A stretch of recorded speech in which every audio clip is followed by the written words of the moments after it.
Buenos días, mi nombre es Juan Sebastián Marroquín y voy a hacer una entrevista. Hoy estoy con José Alejandro. Quintero. Sí. Él es un encargado del Ministerio de Comercio Exterior, es el encargado del Tratado de Libre Comercio con Estados Unidos. Mucho gusto, Sebastián, Juan Sebastián, sí, ¿cómo vas? eh, cuéntame un poco de tu carrera, cuánto llevas en esta labor. Bueno, Sebastián, bueno, mi nombre es José Alejandro Quintero, yo soy el administrador del acuerdo comercial con Estados Unidos. Yo soy abogado, llevo 3 años aproximadamente en el ministerio y antes pues trabajaba en el sector privado en firmas de abogados especialistas en comercio internacional y aduanas. Ok, bueno, iremos a empezar con una serie de preguntas. La primera es, pues, un poco de contexto bajo qué circunstancias se dio el tratado. Bueno, el TLC con Estados Unidos, pues fue un tratado cuya negociación culminó aproximadamente en 2006, pero fue un tratado que no entró en vigor sino hasta 2012. Pues 2006 tenemos que recordar que estábamos en el gobierno del expresidente Álvaro Uribe y hasta 2012 en el gobierno del expresidente Santos es que entra en vigor. Es un gobierno que en 2006 en la Cámara de Estados Unidos era un gobierno de mayoría demócrata y estaban pues muy interesados en la negociación o en la implementación de capítulos como el capítulo laboral de nuestro acuerdo de libre comercio. Una serie de circunstancias relacionadas pues con investigaciones en contra de líderes sindicales, tercerización laboral, una serie de circunstancias de derechos sociales impidieron que el acuerdo de libre comercio se ratificara una vez culminó la negociación en 2006. Una negociación pues complicada, es un acuerdo para el momento y creo que bajo estándares incluso de los acuerdos que tenemos actualmente, pues es bastante ambicioso. Entonces eso hizo que la negociación fuera bastante compleja en algunos sectores. ¿Podrías decirme cuáles son los objetivos principales de este tratado? Digamos, eh, el tratado cuando pues se negoció en su momento, lo que buscaba era primero consolidar las preferencias que tenía Colombia bajo la ley de preferencias arancelarias, APDEA, era como el primer objetivo. Y segundo, pues abrir más mercado para más productos. En ambos frentes, pues los objetivos se han estado cumpliendo. Con APDEA, pues aproximadamente teníamos cobijadas unas 5.500 líneas arancelarias bajo APDEA. Posteriormente, con la entrada en vigor del TLC, estas 5.500 líneas arancelarias quedaron cubiertas y logramos extenderlo a más o menos 10.200 líneas arancelarias. La gran ventaja que tiene el TLC con respecto a APDEA es que la ley de preferencias arancelarias, Estados Unidos pues la aprobaba el Congreso norteamericano dependiendo cómo era nuestro comportamiento en la lucha contra las drogas. En algún momento llegamos a tener APDEA únicamente por un año y teníamos que estarla renovando año a año. Y entrábamos a todo este proceso de negociación política en el Congreso norteamericano, algo que no ocurre con el TLC. Entonces es una gran ventaja y un objetivo que logramos cumplir. Otro objetivo, afianzar la inversión. Gracias al TLC con Estados Unidos, en el cual pues negociamos un capítulo de inversión desde 2012, es decir, desde la entrada en vigor del acuerdo, tenemos a 2018 más o menos 137 proyectos de inversión nuevos acá en Colombia. Entrada de empresas como pues Starbucks, Amazon, Johnson Johnson, son empresas que se afianzaron después de 2012 y puede haber una correlación entre la entrada de estas nuevas empresas y el capítulo de inversión. Las ventajas de un capítulo de inversión como el del TLC con Estados Unidos es que le da garantía a los inversionistas de que se van a respetar las reglas del juego. Si no, pues vamos a un mecanismo de solución de diferencias que es bastante estricto. Entonces eso le da garantías a la inversión. Otro pues, objetivo que tenemos con el TLC es el ingreso de nuevos productos. Bajo APDEA pues había unos productos que no estaban cobijados, algunos tipos de calzado, por ejemplo, algunos tipos de cosméticos. desde la entrada en vigor del TLC, pues tienen un acceso y Colombia pues es competitivo con algunos países en el mercado estadounidense, como los Países Bajos en algunos de estos productos. Entonces son mercados que se vienen cumpliendo. En cuanto al número de empresas, desde 2012 ha aumentado de una manera considerable las empresas que han exportado por vez primera a Estados Unidos. Muchas de estas empresas son pequeñas empresas y MIPYMES, es decir, el acuerdo lo aprovechan cada vez más los medianos, pequeños y microempresarios. Entonces, son una serie de objetivos que en el momento en que se hizo la negociación se trazaron y hoy por hoy pues el monitoreo constante muestra que se están cumpliendo. Y sobre la marcha en estos 6 años, ¿se han metido nuevos objetivos importantes al acuerdo o se mantienen los que se hicieron desde el principio? Pues hay pues como todos los acuerdos van evolucionando, las necesidades del sector empresarial van cambiando. Algo que es importante tener en cuenta con estos acuerdos es que uno negocia el acceso de los productos, unas preferencias arancelarias, pero por lo menos la admisibilidad sanitaria de estos productos se tiene que negociar uno a uno y no depende mucho de si tengamos TLC o no. Por ejemplo, algunos países como Ecuador, que no tienen TLC con Estados Unidos, se ven abocados al mismo proceso de admisibilidad que Colombia, que sí tenemos TLC y tenemos capítulo sanitario. Entonces, uno de los objetivos que tenemos es, en la medida de lo posible, es que si tenemos un acuerdo de libre comercio, estos procesos de admisibilidad sanitaria sean un poco más ágiles, más expeditos, teniendo en cuenta pues la importancia del socio comercial que tenemos. Entonces, procesos de admisibilidad como el de aguacatejas, incluso carne bovina, son procesos que se tienen que llevar producto por producto. Entonces, tenemos un escenario donde tenemos TLC con unas preferencias arancelarias, un arancel cero, pero no podemos exportar porque no tenemos admisibilidad sanitaria inmediata. Entonces, uno de los objetivos es precisamente estudiar la manera en la cual se puede aprovechar más los acuerdos existentes mediante un entendimiento mejor o una agilidad en estos procesos de admisibilidad, y es una apuesta de la actual administración del presidente Duque. ¿Qué parámetros establecidos en temas arancelarios o de seguridad, como ya me mencionabas, empezaron en el acuerdo? ¿Un tema de gravable de aranceles o sobre qué productos en específico se dieron? Bueno, aquí hay que diferenciar dos escenarios. El primer escenario es el escenario exportador hacia Estados Unidos y el segundo es el escenario pues importador. En el escenario exportador, la mayoría de países desarrollados, incluso desde 2006, como Estados Unidos, los aranceles eran muy poquitos.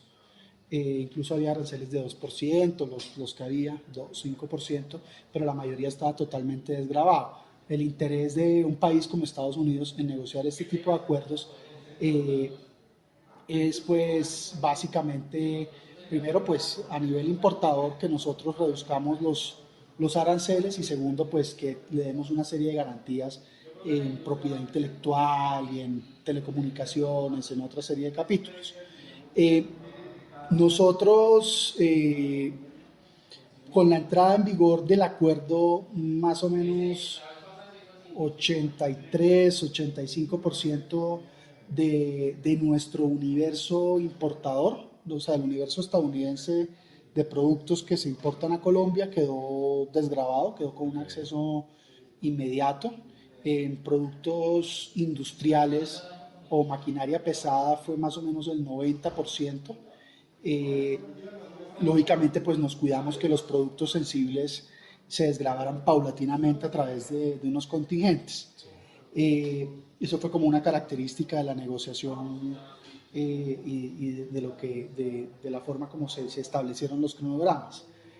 Con Estados Unidos sí, la mayoría de exportaciones colombianas quedaron totalmente liberalizadas, con lo cual pues llegaron a ser más competitivas por este diferencial de aranceles. Es decir, la mayoría de productos en este momento están libres de arancel. A Estados Unidos sí, a Colombia también hay un porcentaje importante. ¿Me podrías dar un dato de sumas de exportaciones e importaciones? Bueno, en Colombia por la oferta exportable que tiene, es en su gran mayoría productos, son exportaciones tradicionales, o sea, del sector minero energético. Eso ha hecho que desde 2014 hasta pues sí, finales del año pasado, mediados del año pasado, hayamos tenido una balanza deficitaria. Al año pasado, mal contados, teníamos un déficit de 810, 870 millones de dólares, déficit comercial, pero tenía que ver más era con los precios de los commodities que Colombia exporta y sobre el cual descansa nuestra oferta exportable. Hoy en día hemos tenido una recuperación. A lo que va del año aproximadamente, pues tenemos un déficit de 410, 415 millones de dólares, pero se ha ido recuperando en comparación con el año pasado. Entonces, a finales de este año es probable que terminemos el año en déficit, pero con mucho menor a lo que terminamos el año pasado, y ahí tiene que ver mucho es la recuperación de los precios del petróleo. Estados Unidos es nuestra principal fuente de importaciones, es nuestro principal destino de exportaciones, más o menos 32, 28% son las cifras. A lo largo de los años se ha incrementado la suma de exportaciones hacia Estados Unidos y de importaciones. Sí se han incrementado, aquí hay que separar nuevamente dos escenarios. Nosotros como ministerio nos interesa muchísimo, sin descuidar lógicamente el sector tradicional minero energético, lo que son exportaciones no tradicionales. Exportaciones, y especialmente de estas no tradicionales, exportaciones que decimos no van solas a Estados Unidos. Sí. Cuando hablamos de exportaciones no tradicionales que van solas, son aquellas que ya tienen un mercado consolidado, como por ejemplo flores, banano, café, pero hay otras que que no se ven tanto, pero que también son importantes, como cosméticos, calzado, aluminio, que son productos que si uno ve las cifras de esos bienes no mineros energéticos, sí han tenido un comportamiento creciente desde 2012. Y eso hace que el sector no tradicional esté aprovechando en números claramente los beneficios del acuerdo. Se podría decir que estos productos no mineros energéticos sería el objetivo a llegar y que nos desprendiéramos del petróleo y de los productos como el carbón. Pues es complicado porque lógicamente las divisas que te genera el petróleo y el carbón en el mercado internacional pues son a corto plazo pues mucho mayores que las que te puede generar otro tipo de productos. Sin embargo, pues es una apuesta y una estrategia sensata, más que todo porque pues los bienes mineroenergéticos dependen del precio internacional que nosotros no fijamos, y segundo, pues que son bienes finitos. O sea, el día de mañana, si no se encuentra un nuevo pozo, caen las exportaciones y dejamos de percibir divisas. Okay. ¿Qué productos se importan más y qué productos se exportan más por parte de Colombia y de Estados Unidos? Por parte de Estados Unidos, la mayoría de importaciones que tenemos son bienes de capital. Bueno, también tenemos otro tipo de bienes como maíz amarillo. Maíz es un producto pues muy importante cuyas importaciones percibimos de Estados Unidos. De Colombia, pues lo que más exportamos al mercado norteamericano, aparte de bienes mineroenergéticos, son flores, café, banano. Okay. ¿Qué restricciones comerciales o qué productos no están dentro de este tema arancelario del TLC? La mayoría de productos se negociaron. Usualmente para los productos más sensibles, lo que hicimos fue, por ejemplo, arroz, incluso el mismo maíz. Lo que hicimos fue utilizar el sistema de contingentes. No los dejamos por fuera, sino que negociamos pues unos contingentes a 11 y 15 años para protección de la industria nacional. Con este tema proteccionista, como en entradas de empresas a Colombia como Starbucks, ¿pusieron algún tipo de restricción para que el café se cogiera del país? Hay algunas restricciones en cuanto a origen que estableció el acuerdo, por lo menos ahora para importaciones de café. Pero pues esos controles los hace la Dirección de Impuestos y Aduanas Nacionales. Pues por la simple razón de un tratado de libre comercio o sea, uno protege las industrias mediante pues sistemas de contingentes, pero o incluso mediante capítulos como donde se establecen excepciones a inversiones en algunos sectores, pero básicamente lo que no quedó establecido dentro de estas listas especiales, donde se exceptuaban o se dejaban fuera del acuerdo algunos sectores específicos, pues el resto se rige por la norma general de libre comercio que contempla el tratado. Okay. ¿Qué efectos positivos y negativos han sacado en estos 6 años del Tratado de Libre Comercio? Efectos positivos, los que ya mencionamos, digamos, consolidación de las normas de APDEA, más ampliación del universo arancelario, incremento a la inversión, incluso aunque no hay un capítulo específico de turismo, Colombia hoy por hoy, pues Estados Unidos es la segunda mayor fuente de turistas a Colombia, después de pues, el lamentable caso de Venezuela, que vienen por otras cosas. Esos son como efectos positivos muy grandes a largo, mediano plazo, incluso en el corto plazo que tenemos con el acuerdo. Efectos negativos, pues hasta ahora no vemos ninguno y pues lógicamente yo no lo llamaría un efecto negativo, pero lógicamente un acuerdo de libre comercio exige una armonización legal que es lo que conlleva la implementación de sus capítulos. A veces algunos sectores de la sociedad civil no quedan muy contentos con este tipo de armonizaciones legales, pero que en últimas ayudan favorecen el libre comercio. Y en especial los agricultores, que pues es la gran queja que dan, que mediante el Tratado de Libre Comercio se les ha quitado mucho protagonismo en productos.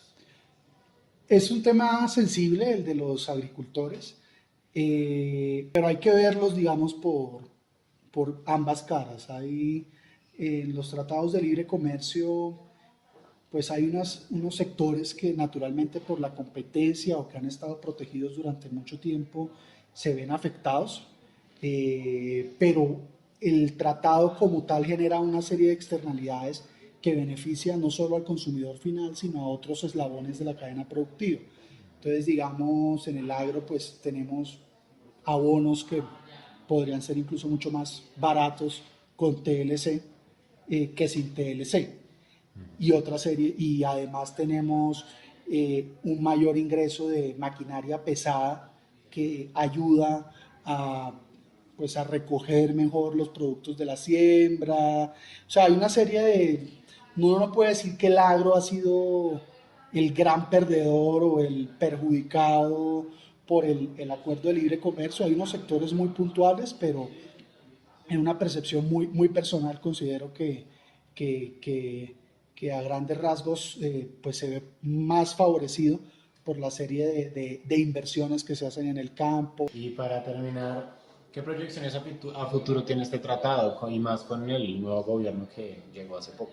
Nosotros continuaremos aprovechando el acuerdo, trabajando en unos mecanismos o en unos compromisos que por lado y lado no se han cumplido todavía, porque de esta manera pues consideramos el tratado redundaría pues en beneficio de pues no solo de la sociedad estadounidense sino de la sociedad colombiana. Los tratados de libre comercio no se negocian a corto plazo ni a mediano plazo, no tienen una fecha de vencimiento. Esperamos pues continuar trabajando de la mano con el gobierno estadounidense para pues seguir aprovechando el acuerdo lo mejor que podamos. Dado el mejoramiento de los precios internacionales, es probable que pues podamos tener una balanza positiva próximamente. Ese sería el mayor reto.